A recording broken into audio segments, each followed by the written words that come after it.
تعملوا ايه لو انا عرضت عليكم عرض ان انتوا تشتغلوا في تجارة لمدة 10 ايام وتاخد اجر 2 توافقوا ولا؟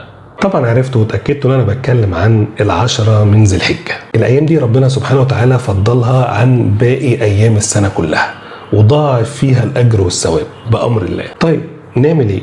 الامر مش معقد خالص، احنا هنركز على 3 حاجات. اولا لسانك لا يكل ولا يمل عن ذكر الله سبحانه وتعالى، سواء بالتهليل بالتكبير بالاستغفار بالحمد بكل حاجة. كل حاجة اذكر ربنا، سواء كنت في شغلك، سواء كنت انت في مطبخك، سواء انت برضو بتشتغلي، في اي وقت وفي اي مكان.